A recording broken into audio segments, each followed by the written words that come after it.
Саламатсыңарбы? Кезектеги сабагыбыз маалыматтарды визуализациялоо. Башкача айтканда, маалыматтарды адам түшүнө тургандай, көзү менен көрүп жана түшүнө тургандай деңгээлге алып келүү процессин маалыматтарды визуализациялоо десек да болот. Негизи бир аныктама бергенге аракет кылдым бир сүйлөм менен, бирок расмий түрдөгү аныктамасы Википедияда англис тили эмес, бул ирет орус тилиндеги. Википедиядан кыргыз тилине которгонго аракет кылдык. Маалыматтын визуализациясы бул маалыматтарды адамдын аларды эффективдүү, башкача айтканда натыйжалуу изилдөөсүн жана түшүнүүсүн камсыз кылуунун ыкмасы. Ошондо колубузда бир маалымат бар, анан ошол маалыматтарды эффективдүү изилдөө жана түшүнүү максатыбыз бар. Ошол максатыбызга жетиш үчүн маалыматтарды визуализациялоо ыкмасын же болбосо колдонмосун, куралын колдонуп келебиз. Бул жакта негизи эми маалымат эмнеге визуалдаштырылат, визуализация эмне үчүн керек десек, бул жакта биз бөлүшкөн иллюстрация муну жакшы чагылдырат деген ойдомун. Бир четинен азыркы учурда мен дагы сиздерге азыр ушул слайдтар аркылуу сабактарымды визуалдаштырганга аракет кылып жатам. Анткени максатым сиздер мен бөлүшөйүн деген мүдөзүмдү, оюмду жакшыраак түшүнүшүңүз үчүн ошо көз менен көрүүңүз жана ушул сөз менен коштоп негизи сиздерде кандайдыр бир узун мөөнөткө таасир ыкмаларын издөө, ошо таасирин тийгизсин деген максат менен ошо визуалдаштыруу иштерин колдонобуз. Сиздер бул жакта көрүп турган сүрөт дагы бир четинен ошондой оюмду айтайын деген сөзүмдү визуалдаштыруунун бир жолу. Сүрөттө 5 түрдүү ошол эле ичинде бир маалымат камтылган, бирок 5 түрдүү даражадагы 5 түрдүү ыкмадагы маалымат бөлүшүү процесси дейлик. Ошондо биринчисинде маалымат сиздер көрүп тургандай, биринчи сүрөттө эң сол тарапта көрүлүп тургандай маалымат берилген, бирок ал кандайдыр бир талдоодон өткөн эмес. Кийин эгерде бул маалыматты белгилүү бир классификациядан өткөрсөк, атын атап же болбосо белгилүү өзгөчөлүктөрү менен бири-биринен айырмаласак, анда бул маалымат информацияга, кыргызчадагы маалымат болот, бирок информация деңгээлиндеги маалыматка айланат. Биринчиден өзгөчөлөнүп, анан экинчи процессте болсо, эгерде ошол классификацияланган маалыматтардын арасынан, классификацияланган бөлүкчөлөрдүн арасынан бири-бири менен болгон байланыштарды же болбосо бирге жүргүзүүчү процесстерди, бул жакта мисалы сызыкчалар менен белгилениптир, кимдин ким менен кандай байланышы бар деген. Бул биздин ушу жашоо турмушта ушундай маалыматтарды бири-бири менен байланыштырган учурда биз мунун атын билим дейбиз. Knowledge-ка, башкача айтканда билимге айланат. Ошондо бир жөнөкөй маалыматтан кийин кандайдыр бир эволюциялардан, процесстерден өткөндөн кийин бир деңгээлден башка бир деңгээлге көтөрүлүү процесси десек да болот. Ушул сүрөттө чагылдырылган. Кийин ушул билимдин негизинде мына бул жакта мисалы кызыл түс менен, эң сары түс менен кечиресиздер, эки чекит белгиленген. Бул чекиттин демекки кандайдыр бир орток өзгөчөлүгү бар. Ошол өзгөчөлүк бизге ушул тема тууралуу билимден кийин бир түшүнүк берет. Буга чейин мисалы эгерде бул чекиттердин бири-бири менен байланышы тууралуу бир маалыматыбыз болсо, анда өзгөчө ушул эки чекиттин кандайдыр бир орток бир өзгөчөлүгү бар экенин ортого чыгара турчу бир деңгээлге алып келсек, анда бул түшүнүккө айланат. Андан кийин эң негизи биздин эми адам сапаттарыбыздын кандай десек туу чокусу дегени бул даанышмандык, бул ошол дароо көрүлбөгөн же болбосо билинбеген нерселердин ортосундагы байланыштарды түзүп көрө билүү. Ошондо бул жакта дагы бир сөздүн дагы астын чийип кетейин.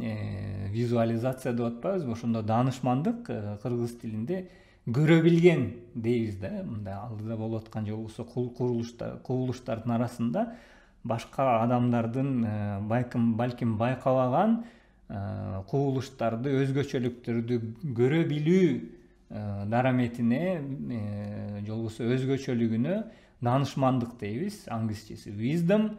Ошондо бул жакта сүрөттө көрүлгөндөй ушул эки чекиттин ортосунда мисалы эң кыска кайсыл жол менен ким же болбосо кайсыл жол менен эки чекитти бири менен байласак болот деген бир мисалы натыйжа чыгара турчу бир билим деңгээлине келгенде муну даанышмандык дейбиз. Ошон үчүн көбүн эсе бул жакта азыр мен сиздерге ушу маалыматты бир деңгээлден бир деңгээлге алып келүү, ушу жөнөкөй эле маалыматтан кийин бизде ушул маалыматтын ичинен кандайдыр бир маанилүү чечимдерди чыгарып алуу процессине маалымат илиминин ичинде маалыматты изилдөө процесстерин мурдагы алдыңкы сабактарда токтолгонго аракет кылдык. Бул жакта болсо негизги максатым ошол процессти мындай көз менен көрүлө турчу бир деңгээлге алып келүү. Башкача айтканда, жөнөкөй сөз менен айтылганды көз менен дагы чагылдырып түшүнүүсүн жеңилдетүү. Ошол негизги визуализацияда, маалыматты визуализациядагы негизги максатыбыз. Акыркы мезгилдерде негизи маалыматты визуалдаштыруу процессине талап жогоруладо. Анткени бул жакта Google Trends деген бир колдонмо бар, билесиздер. Ошол Google Trends'тин өзгөчөлүгү бир сөздүн же болбосо бир түшүнүктүн Google'да изделүү трендин, изделүү санынын арасындагы айырмаларды ошондо бир трендке айландырган бир кызмат Google Trends. Ошондо data visualization деген сөз 2004-жылы эми башталыптыр, мындай изделип баштаптыр Google'да. Анан акыркы мезгилдерде сиздер байкагандай жыл өткөн сайын өйдөн көздөй бир тренд бар. Бул график негизи маалыматты визуалдаштыруунун дагы бир түрү. Бул жакта эки максатты, бул сүрөттүн, бул графиканын эки максаты бар. Сиздер менен бөлүшкөнүмдө бир ошо визуализацияга, маалыматты визуализацияга болгон акыркы мезгилдердеги дүйнөнүн кызыгуусунун өнүгүшүн көрсөтүү. Экинчиси болсо бул ошол өнүгүштү көрсөтүүдө ушул визуалдаштырылган бир курал аркылуу, башкача айтканда график аркылуу көрсөтүп атам.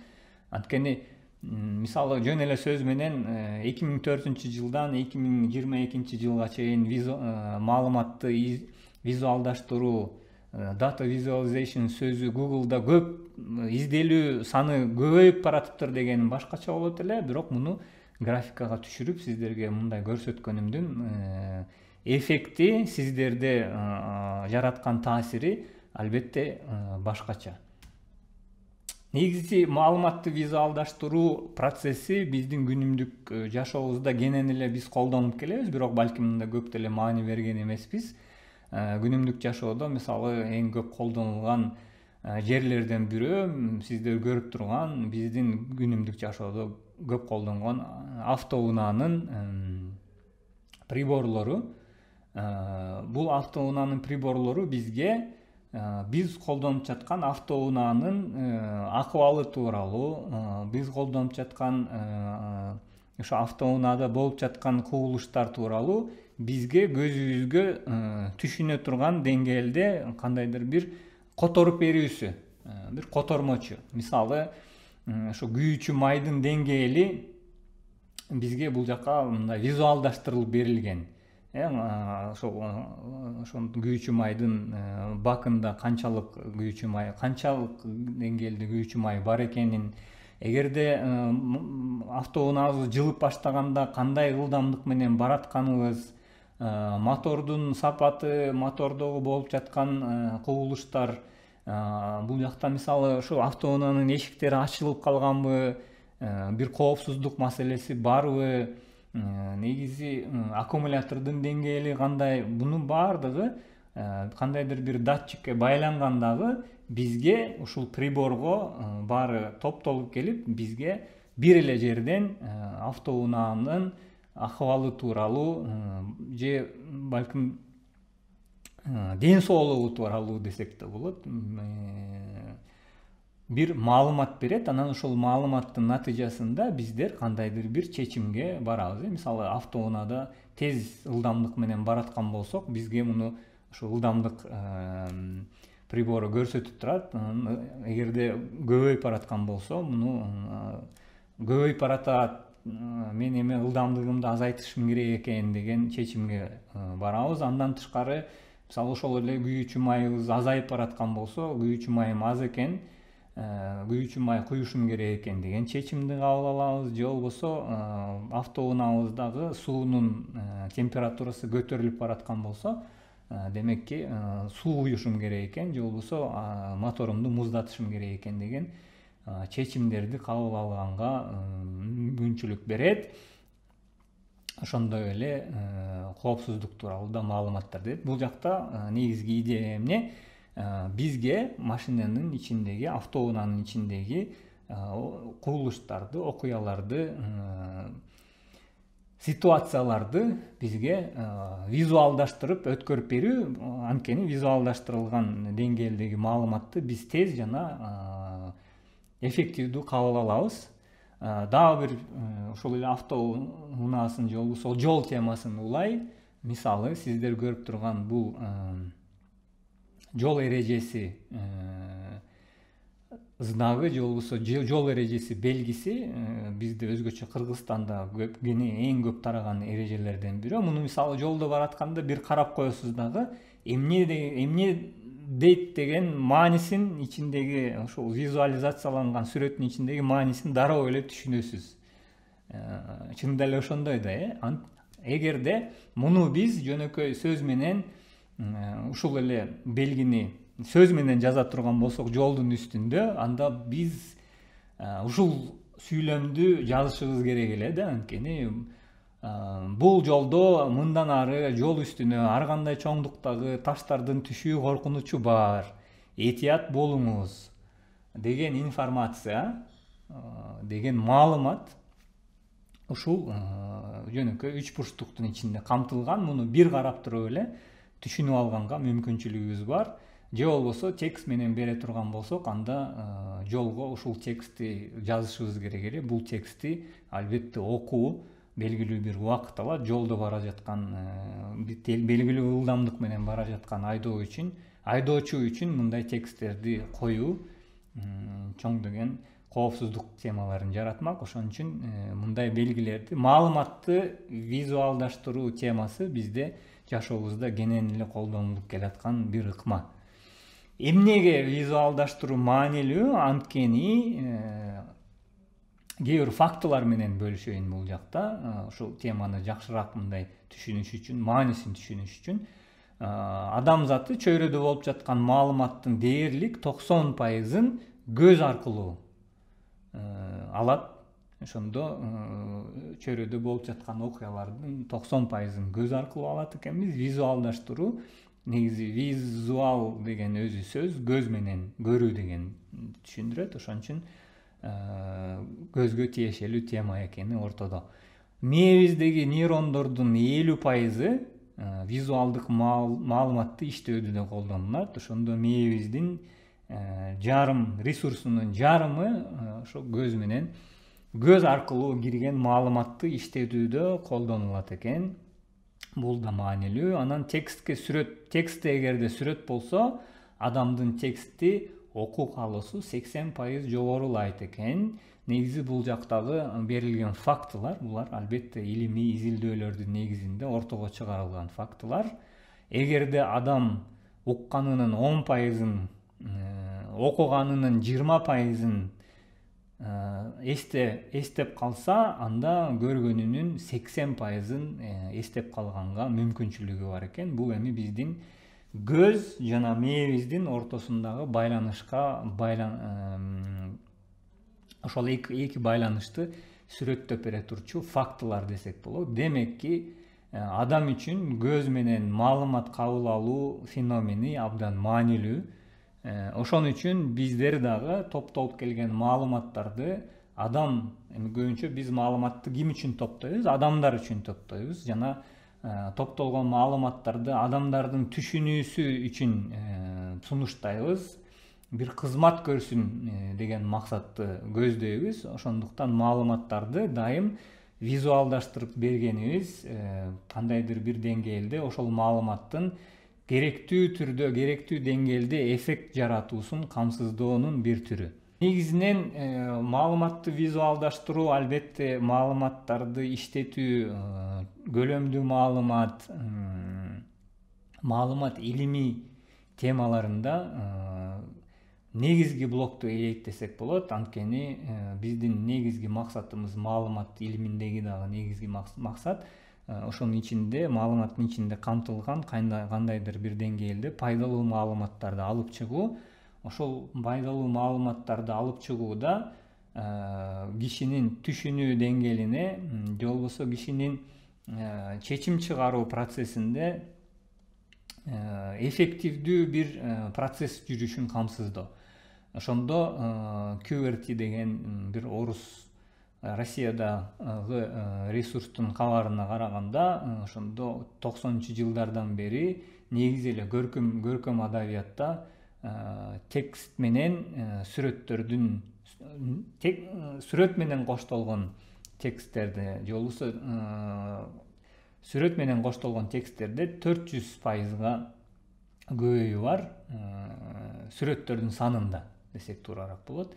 Интернетте негизинен эми визуалдаштыруу билесиздер, башында интернет чыкканда көбүрөөк текст эле, бирок акыркы мезгилдерде көп эми видео аркылуу, сүрөт аркылуу билимди да чагылдырганга аракет кылып атабыз, адамдардын түшүнүү деңгээлине ылайыкташтырып. Газеталарда да ошондой 85-жылдан 94-жылга чейин бир статистика жүргүзүлүптүр. Ошондо газеталарда сүрөттүн дагы деңгээли, сүрөт колдонуу же болбосо маалыматты сүрөттөп берүү ыкмалары 142% көбөйүптүр. Бул эми түшүнүктүү болсо керек, анткени акыркы мезгилдерде негизинен маалыматты визуалдаштыруу ыкмалары, куралдары, инструменттери, жабдыктары да көбөйдү.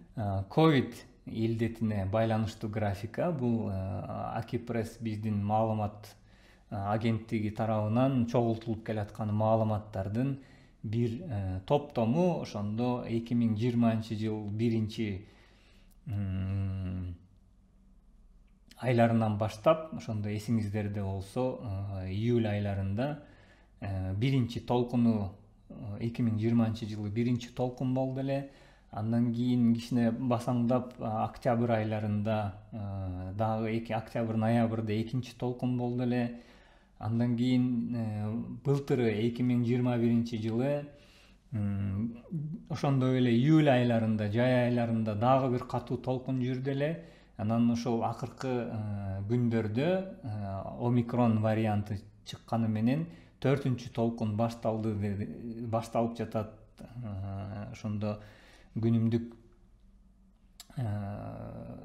ковид коюлган диагноздордун саны көбүрөөк болуп атат дегенде, ошондо 4-чү толкун башталды деп атабыз. Бул жакта толкун сөзүн дароо эле көз менен көргөнгө мүмкүнчүлүк бар. Мына биринчи толкун, бул жакта кадимки эле көл толкугандай эле мына толкундар бар. Биринчи толкун болду, ал өттү. Андан кийин аркасынан экинчи толкун келди. Андан кийин мына 3-толкун менен алек болдук. Анан кийин мына азыр акыркы мезгилдерде бирок басаңдап баратат. Демек ушул деңгээлдерден ылдый түшөт деген бир үмүтүбүз бар. Бул дагы күнүмдүк жашоодогу болуп аткан окуяларды визуалдаштыруу, кадимки эле маалыматты көз менен түшүнө тургандай. Мына толкун, биринчи толкун, экинчи толкун, үчүнчү толкун дегенде мындай балким көбүнө бул толкун эмнеге толкун деп атат деген болушу мүмкүн. Мына кадимкидей көлдүн үстүндө толкун болгондой эле мына 4-толкунду жакын арада көргөн турабыз. Ушуну менен маалыматты визуалдаштыруу жаатындагы сабагыбыздын аягына келдик. Анан кийинчерээк албетте бул маалыматтын визуалдаштыруу жолдору бар, ыкмалары бар, дизайн принциптери бар. Буюрса бул темага дагы өзүнчө токтолобуз. Анда саламатта болуңуздар.